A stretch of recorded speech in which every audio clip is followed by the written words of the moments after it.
জীবনে সাকসেস পেয়ে ছোট থেকে হলো কত বড়, সবকিছু ভুলে সফলতার সর্বোচ্চ শিখরে পৌঁছে সেই উজ্জ্বলের হাত ছাড়লেন অ্যাঞ্জেল প্রিয়া। ভালোবাসার নামে তুমি করলে ছলনা, ভেবো না সব ভুলে গেছি। এমনটাও তো হতে পারে তোমার গোপন কিছু জেনেছি। ভালোবাসার নামে উজ্জ্বল পেল শুধু বেদনা, তাহলে কি সত্যি প্রিয়া তুমি পারলে এটা করতে? হ্যাঁ, হয়তো এখান থেকে জন্ম নিল আরো এক বিচ্ছেদের গল্প। তো কি সব ভালো তো?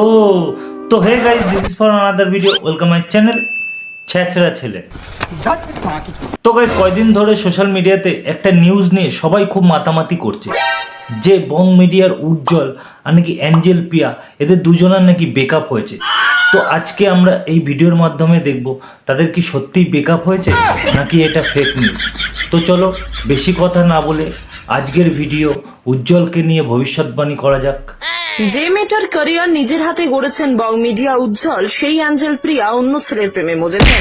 কয়দিন আগে একটা মেয়ে বাদর মুখো ফেস নিয়ে এসে সোশ্যাল মিডিয়াতে বলে যে অ্যাঞ্জেল পিয়া নাকি তার বয়ফ্রেন্ডকে এসএমএস করে। যে বং মিডিয়া আছে যে দাদাটা আর অ্যাঞ্জেল পিয়া, ও আমার বয়ফ্রেন্ডকেও মেসেজ করেছে।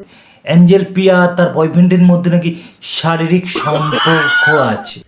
আর আমি একটা কথাই বলবো, অ্যাঞ্জেল পিয়া যেটা, ওদের তো রেস্কি হয়ে গেছে, তারপরে এই জিনিসটাও কি করে করতে পারছে যে ও জানে যে আমার বয়ফ্রেন্ডের সাথে আমার রিলেশন আছে, ও তারপরে এই জিনিসটাও কি করে করতে পারে। আর মেন কথা হচ্ছে, আমি জীবনে ভাবতে পারিনি যে বংদার গার্লফ্রেন্ড এরকম করবে। বোন, বলছি তোর এই বাদর মুখো থোবড়াটা নিয়ে আসতে সোশ্যাল মিডিয়াতে একবারও বিবেকে বাঁধলো না বল? আর তোদের পার্সোনাল ব্যাপারটা সোশ্যাল মিডিয়াতে বলতে লজ্জা করলো না একটু? ওরা তো কাপেল, ওদের রেজিস্ট্রি হয়ে গেছে, সবকিছু হয়ে গেছে। আর এসেছিস ভালো কথা, তাহলে তো মুখে একটু মেকআপ করে আসতে পারতিস। এই যুগের নারীরা তো শ্মশানে যাওয়ার সময় আর শ্রাদ্ধ বাড়ি যাওয়ার সময় মেকআপ করে যায়, আর তুই একজন সেলিব্রিটির বদনাম করতে এসেছিস বিনা মেকআপ বিনা ফিল্টার ছাড়া। বা বোন বা, তোর জবাব নেই, তুই হলি একটা পাগল চুতি। আমি এইসব ব্যাপারে কিছুই বলতে চাচ্ছিলাম না।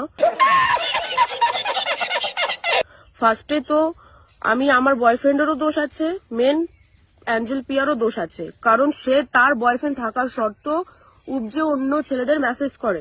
এটা কলিযুগ রে ভাই, এ যুগে মা বাবা ছাড়া আর কাউকে বিশ্বাস করতে নেই, বিশ্বাস করলেই জীবনে পস্তাতে হয়।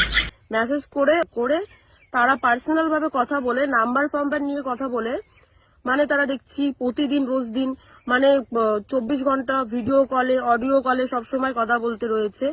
আর আমার বয়ফ্রেন্ড আমাদের বাড়ি এসেই মেয়েটাকেও টাইম দিয়ে যাচ্ছে, অ্যাঞ্জেল পিয়াকেও টাইম দিয়ে যাচ্ছে, যে ওর কাছে ও এতটাই ইম্পর্টেন্ট হয়ে গেছে যে আমাদের বাড়ি এসেও তার সাথে ও কথা বলছে।